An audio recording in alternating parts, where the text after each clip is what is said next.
Hey, hey. Well, welcome everyone. This is the IIBA Bluegrass BA Book Nook. This quarter, we have the amazing opportunity to talk with Shane Hastie. He is a co-author of the Rock Crusher, a model for flow-based backlog management. So, welcome, Shane. You have quite the resume behind you as far as interesting things you've done. You've been in the technology field for a very long time, not only with just being an author of this book, but also just with your design mind and your experience at implementing like design thinking. Did you have anything in your past history that you'd like to like really more share with us to really help people understand like your passion in this area and what really drives you to, continue to help people learn and grow? Hmm. Well, as you say, a fair amount of time in the industry. I was looking the other day. I found the first training course material that I did in systems analysis Ooh. in 1983. So Oh, Oh more than my a God. decade. And 83. I've Okay. still got the course books, which is, I don't know whether that's a good thing or a bad thing. I But think, a lot of the underlying human skills that we spoke about then right, are as important today as they always have been. Um, if there's one thing from a business analysis perspective that I'm probably the proudest of, it was some of the work that we did in the um, defining the structure of Babak version 3 and the amazing work that came up with the core concept model. okay, Mainly uh, Julian Sammy, but the rest of us on that team. Um, the weekend uh, getaway where nine of us got together and pinned post-its on walls and put string to that ended up with that core concept model. It's something that I like to think, has significantly contributed to our industry. For me personally, producing that was an absolutely uh, pinnacle experience and great fun. well, that So, sounds amazing, and we can all thank you for the collaboration and the time that you spent together. Because, as we know, in this industry and throughout, there are just some key things that resonate through time, right? We often change the names of things, or we try to do them a little bit differently, but a sound foundation is exactly what is needed and what helps you throughout your life. So when you talk about keeping something from 1983, hopefully it wasn't on a disc, which at that time would not have been. You would have been uh, typing it. You would probably most likely have been typing it, but just those foundational things that you can be most proud of. So I think that's awesome that you were able to uncover that and really think through it, and then also think through like from then until now, like really how that has been a solid model for you and all of that. So the core concept model. So, do we want to talk more about that? Do we want to? We can get into that as we talk about the rock crusher, of course. yeah, Excellent. So, because I do have some questions about that. So I'm gonna hold fire on. away. All right. So the how the book Nook works for everyone who has not joined us before is this is just a friendly conversation where we ask a lot of questions, right? There isn't that expectation that you've read the book. It's just that you want to do so afterwards, or at least, explore the concepts and topics and where they can take you. And we've had the opportunity at the IIBA Bluegrass chapter to engage with Shane before, so there's always future opportunities that when we meet up again as friends, we can ask him more questions about it. So feel free during today's discussion to ask questions, put them in chat, or you can come off mute when it seems appropriate for you, and we'll just continue on that spirit. So everybody's welcome to participate with no expectation of other than we hope you learn something or at least have some fun. So, speaking of having fun, um, What's interesting about your Rock Crusher book is, I mean, you were a co-author, and so the title of it is The Rock Crusher, a model for flow-based backlog management. And it was published by the IIBA in 2023. And it had core concepts that were the flow-based backlog management, backlog as a single repository, crushing rocks, roles and responsibilities, making analysis visible, and metrics and scaling. So all of that is like, okay, that's a lot of things. But the way that you present it and the way that you bring the material forward makes it very, very interesting. So I at first was like, okay, do I read this book? Do I want to know more about backlogs? Of course. Bread and butter, have daily conversations about backlogs. But if you were to meet me and I knew nothing about it, what would you help me with like an elevator speech or some way to like describe the intrigue and the outcomes of this book? All right. So what's the elevator pitch for the Rock Crusher? Yes. The metaphor, and it was interesting, all three of us came up with the metaphor independently and overlapping with slightly from a slightly different slant. Okay. But the metaphor of crushing rocks is that there's a lot in the work that we do as business analysis professionals. We're finding a lot of stuff, but that stuff, the value is well hidden. For me, the metaphor came from work that I'd done earlier in my career when I was working in the with on the periphery of the mining industry, Okay. and particularly the kimberlite diamond mines. So in kimberlite mines, kimberlite fields, it's old volcanic cones and pipes.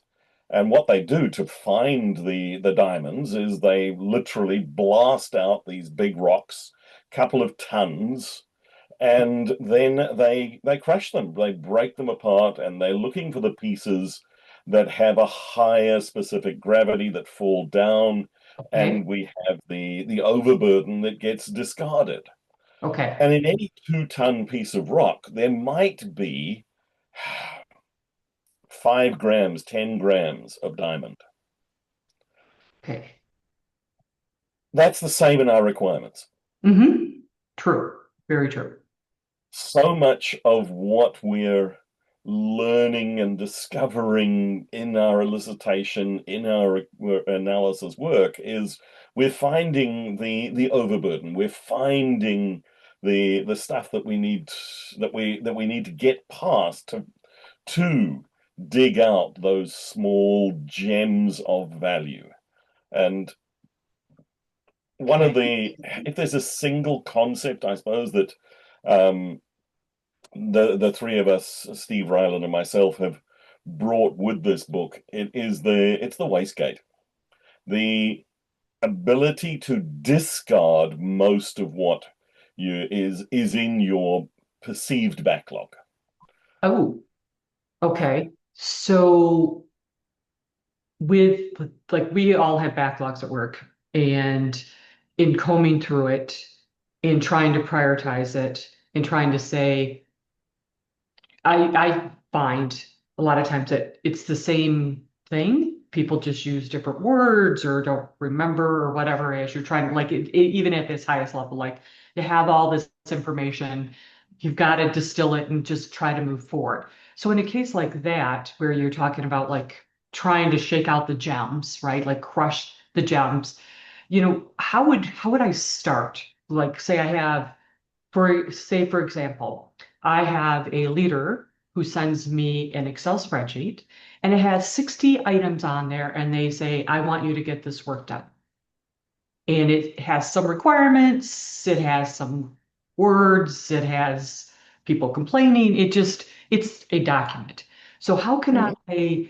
how would I shake that Excel document or crush it and able to start to get it into the rock crusher, I mean, into the process. So the first thing you have to have there is a clear statement of what makes value. Okay. For our organization, what constitutes value? And if I can't define that, then I've got no yardstick to measure against. Right. It's just a request. Like somebody It's wants just a something. list, it's just a Okay. request there, and it's just simply going to be overwhelming. Okay. The other thing I want to look at there is how old are these items on your Okay. list? Um, this is where requirements differ substantively from rocks. Requirements rot. Oh, yes, they age and they get They pretty age, stinky. they rot, really. They Hmm. stink. Old requirements Yes. are Yes. stinking, and they're polluting everything around them. It's so true. One organization I went into, we had they had this backlog, this list, and everything was treated the same. It was a 2,000 items, Oh, and we small amount. aged it. There were things on there that were 7 years old.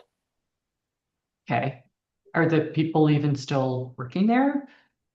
Has Nope. the The corporation requesters were changed no their in vision? almost every Yeah. case. Yeah, Yeah. the requester Okay. was not there anymore.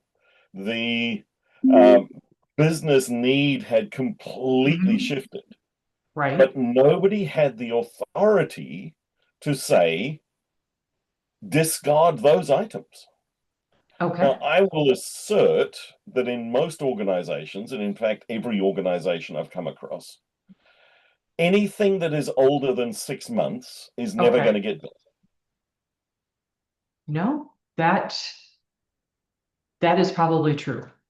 Yeah. And I would agree with you. And I think about that huge backlog that I'm talking about that may or may not be a real life example. Many of it contained new things around automation and technology like AI and other types of things, getting rid of manual processes, et cetera, where the older rotting items were were not even really focused on that. They had some other business values, Yeah. if it was even stated, some other priorities, et cetera, et cetera. So you're saying to help, as it starts to get crushed and start to look at this, first off, do you then start with like just a lot of the newer stuff, start crushing Yeah. that, and then like feed in some of the older. So How would I do so that? I want to sort it first of all by age Okay. and do a simple cutoff. And there may be there's an argument for some exceptions, but generally anything older than 6 months, just put it to one side Okay. because it's probably aged out. Probably. Yeah. Yeah. Then where if you that would most likely bring the list down to at least something we can cognitively hold. Right. Because the 2,000 item list, even a 200 item list, you cannot hold in your head. But if we get it down to maybe a 6 month list, the last 6 months worth of requests, now I have to have my now I've really got to start putting on the value focus. And Okay. uh, when we talk about it, whatever level of granularity you are doing this refinement, this analysis and crushing, Hmm. there are four questions. How valuable is it? Okay. How big is it? Okay. From that, is it worth it? Okay. And then how ready is it? Okay. So, Ready, ready. Okay. how valuable is it? Hmm. Um, Compared to every other item in this list, which one is going to deliver the maximum business benefit? Okay. And we have to be ruthless about what does value mean for us. Okay. And there will be multiple dimensions of value. Hmm. And the hard thing is I've got to be able to compare those dimensions against each other. No Okay. two items can have exactly the same value element. I Okay. have to be able to say this is more valuable than that. Are you And it's a using, hard one because okay. the default conversation with most stakeholders is everything is critical. Oh, whew, yes. Yes. Yeah, Do you recommend any kind of like a lot of times when we do project intake, you've got all of these metrics and all of this that kind of helps calculate it so that way you can say to people, okay, I put you in my not my rock crusher, but my little, yeah, calculus yeah. or a thing to say this is your score because nothing is the same and to help you say, did you tell us the value appropriately? Did you misstate it, understate it?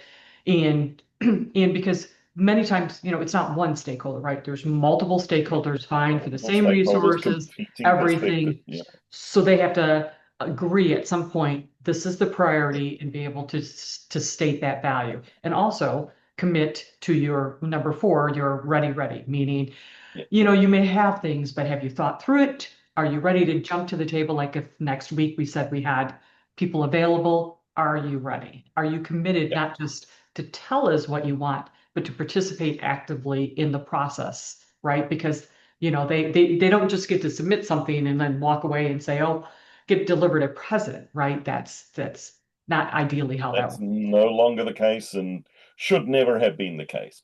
Right, But right. Okay. So four things. Okay. So the yeah, value, so okay. how valuable is it? Then how Mhm. big is it? And big is going to be subjective. You could Okay. use the t-shirt sizes or whatever other sizing mechanism, but Mhm. generally we know, is this and here the rock metaphor, we talk to where's my And if you have pen? any slides or anything that you want to share throughout, please feel free to do so. Just pop it in, uh, you know. But this is So this is here's great because I have this challenge at work right now. So you are helping me to problem solve how to some of the constraints that I have. Okay. so if we think Okay. about this is the rock metaphor, the mountain Okay. range. Yeah, please don't try and break down a mountain range, but the reality is some organizations have this multi-year initiative. Then the mountains, 6 months to a year, the boulder, the rocks, from uh, a few weeks to 6 months, and then the ready rocks ready to drop through and be delivered. So for us, a rock is just a fun term for a backlog item. That's fundamentally what we're the whole point of the metaphor is there. And then we look at our rocks in terms of these four elements: how big, how valuable, how big, um, how ready is it? And I always drop the fourth one. Okay. And is it, yeah, so from the big and valuable, is it really worth it? Is So it? we could have a really big rock that is clearly valuable, but it's nowhere near ready.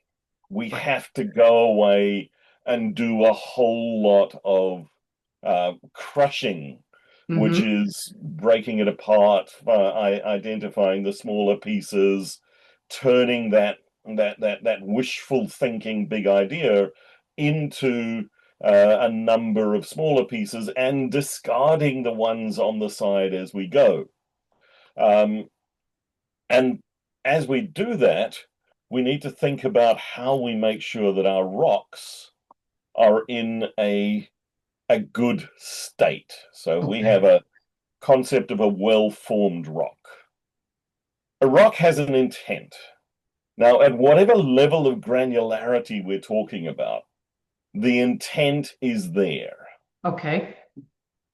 To define the value and the size, we need Mhm. to have a verifiable model. Right. That turns into a test. Oh. Oh, so we're quizzed throughout this. We're tested in our We're process. tested Oh, okay. constantly.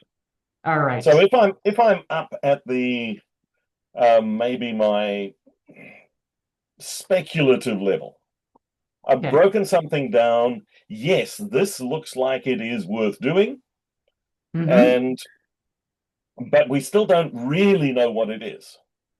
I need to do an experiment. I need to figure out, will this resonate with our customers? So what do? I'm going to take that reasonably chunky rock A and chunky say, rock. Love we it. Love want, that term. yeah. Go ahead. So it's not a pebble. This is a big piece Okay. that there's uncertainty about. We'll look at let's take a real example. We want to change the way that our shoppers, our customers purchase a particular range of products. So we had a one UI, we had a way of doing it, and we're getting some feedback that this isn't great. Um, what could we do instead?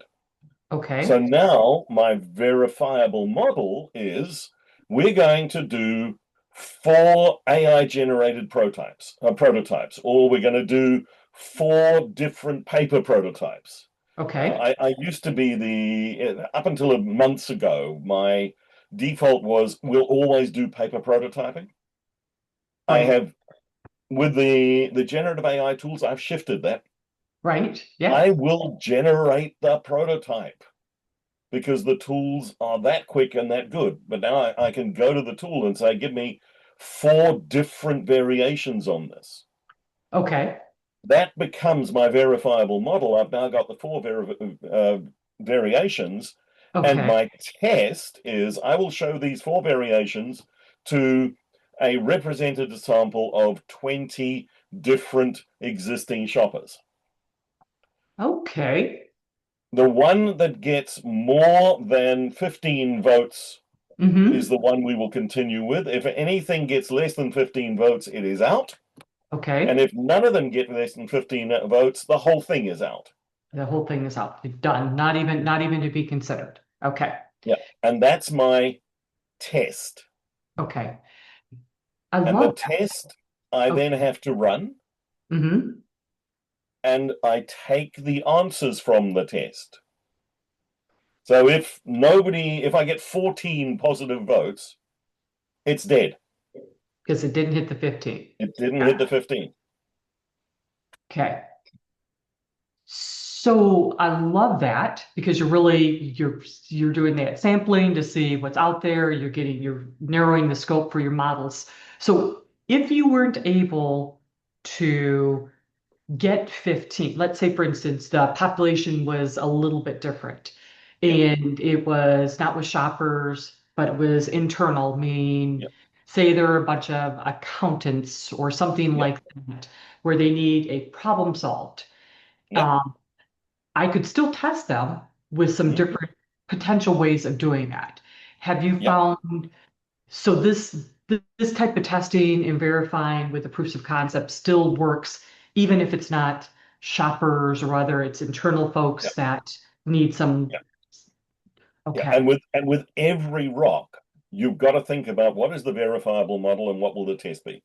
okay, So it's not a well-formed rock if I can't answer the question, how will I know?